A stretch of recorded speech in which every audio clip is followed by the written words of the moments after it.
Athena, one of the great divinities of the Greeks. Homer calls her a daughter of Zeus, without any allusion to her mother or to the manner in which she was called into existence, while most of the later traditions agree in stating that she was born from the head of Zeus. According to Hesiod, Metis, the first wife of Zeus, was the mother of Athena, but when Metis was pregnant with her, Zeus, on the advice of Gaia and Uranus, swallowed Metis up and afterwards gave birth himself to Athena, who sprang from his head. Pindar adds that Hephaestus split the head of Zeus with his axe, and that Athena sprang forth with a mighty war-shout.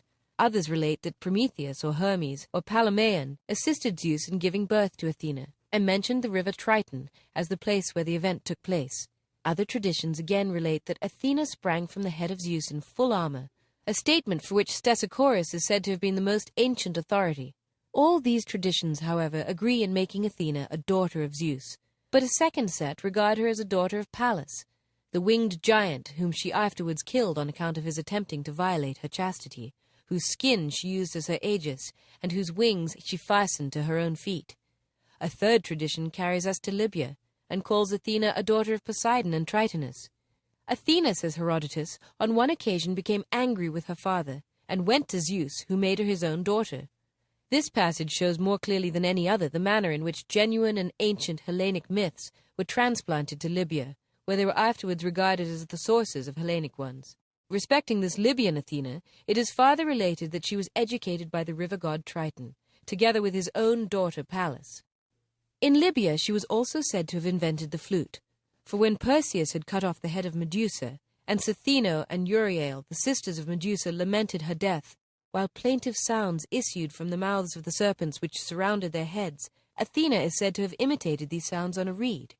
The connection of Athena with Triton and Tritonus caused afterwards the various traditions about her birthplace, so that wherever there was a river or a well of that name, as in Crete, Thessaly, Boeotia, Arcadia, and Egypt, the inhabitants of those districts asserted that Athena was born there. It is from such birthplaces on a river Triton that she seems to have been called Tritonus, or Tritogenia, though it should be observed that this surname is also explained in other ways. For some derive it from an ancient Cretan, Aeolic, or Boeotian word for head, so that it would mean the goddess born from the head, and others think that it was intended to commemorate the circumstance of her being born on the third day of the month.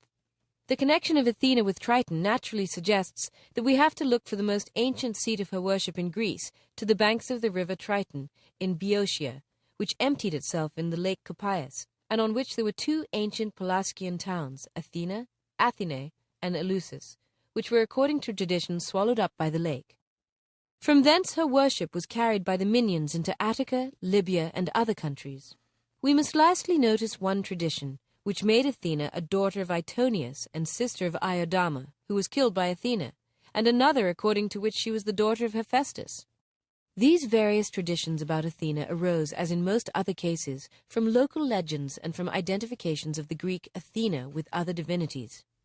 The common notion which the Greeks entertained about her, and which was most widely spread in the ancient world, is that she was the daughter of Zeus, and if we take Metis to have been her mother, we have at once the clue to the character which she bears in the religion of Greece.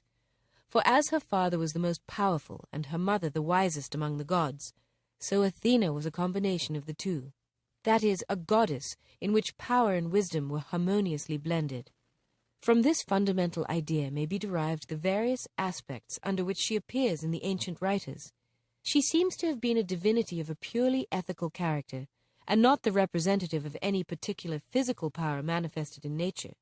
Her power and wisdom appear in her being the protectress and preserver of the state and of social institutions.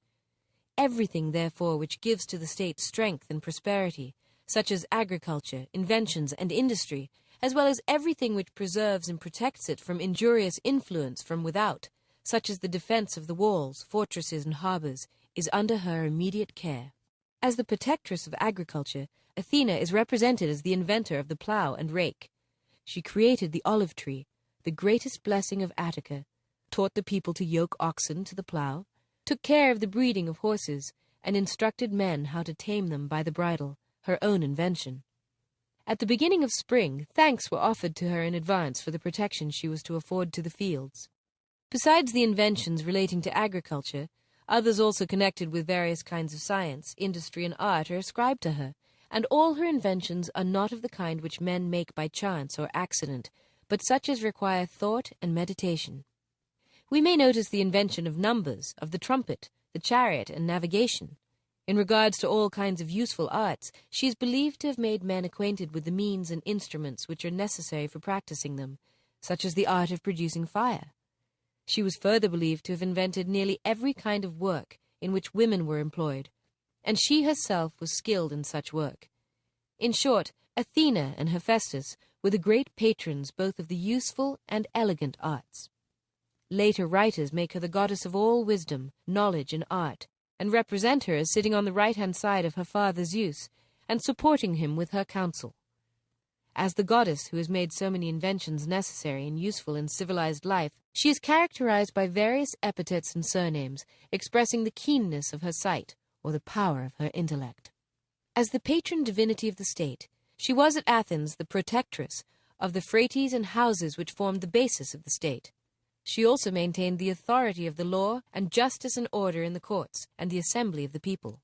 This notion was as ancient as the Homeric poems, in which she is described as assisting Odysseus against the lawless conduct of the suitors.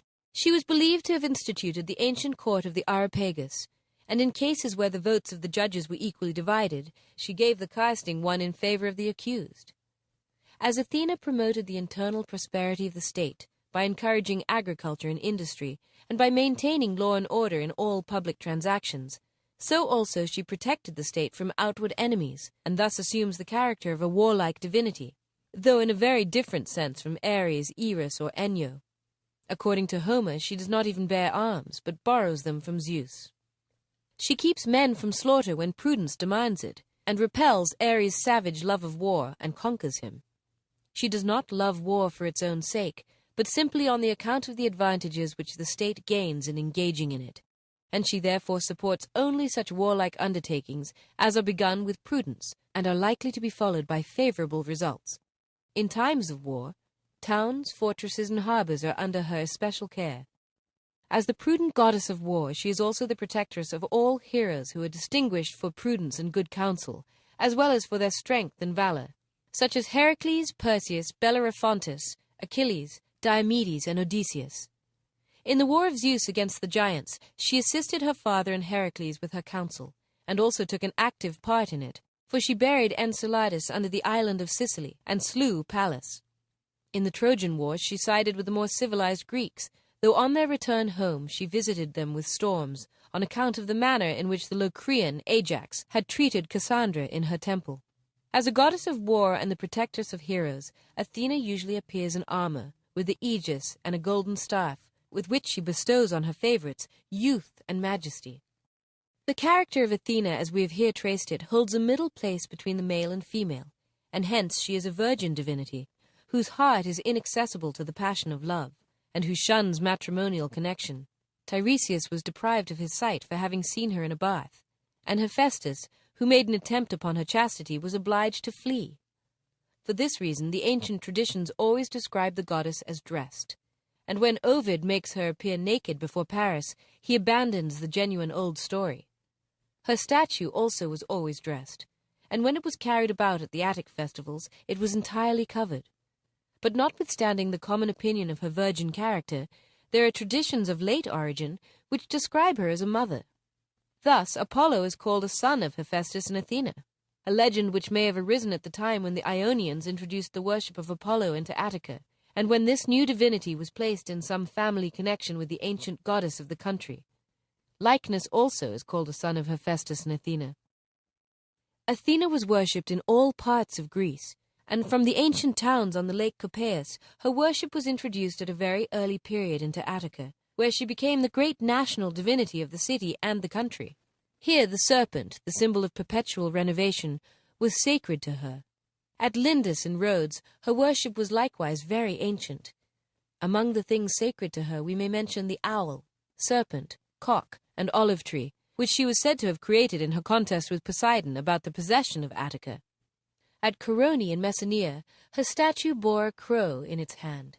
Eustathius remarks that only female animals were sacrificed to her, but no female lambs. In Aeolian, Locrian maidens or children are said to have been sacrificed to her every year as an atonement for the crime committed by the Locrian Ajax upon Cassandra. And Suda states that these human sacrifices continued to be offered to her down to 346 BC. Athena was frequently represented in works of art, but those in which her figure reached the highest ideal of perfection were the 3 statues by Phidias. The first was the celebrated Colossus statue of the goddess, of gold and ivory, which was erected on the Acropolis of Athens. The second was a still greater bronze statue made out of the spoils taken by the Athenians in the Battle of Marathon. The third was a small bronze statue called the Beautiful, or the Lemnian Athena, because it had been dedicated at Athens by the Lemnians. The first of these statues represented the goddess in a standing position, bearing in her hand a Nike 4 cubits in height. The shield stood by her feet. Her robe came down to her feet, and on her breast was the head of Medusa. In her right hand she bore a lance, and at her feet there lay a serpent. We still possess a great number of representations of Athena in statues, colossal busts, reliefs, coins, and in vase paintings. Among the attributes which characterize the goddess in these works of art, we mention 1. The helmet which she usually wears on her head, but in a few instances carries in her hand. It is usually ornamented in the most beautiful manner with griffins, heads of rams, horses, and sphinxes. 2. The aegis. 3. The round argolic shield, in the center of which is represented the head of Medusa. 4. Objects sacred to her, such as an olive branch, a serpent, an owl, a cock, and a lance. Her garment is usually the Spartan tunic without sleeves, and over it she wears a cloak, the peplus, or though rarely, the chlamys. The general expression of her figure is thoughtfulness and earnestness. Her face is rather oval than round. The hair is rich and generally combed backwards over the temples, and floats freely down behind. The whole figure is majestic, and rather strong-built than slender. The hips are small and the shoulders broad, so that the whole somewhat resembles a male figure.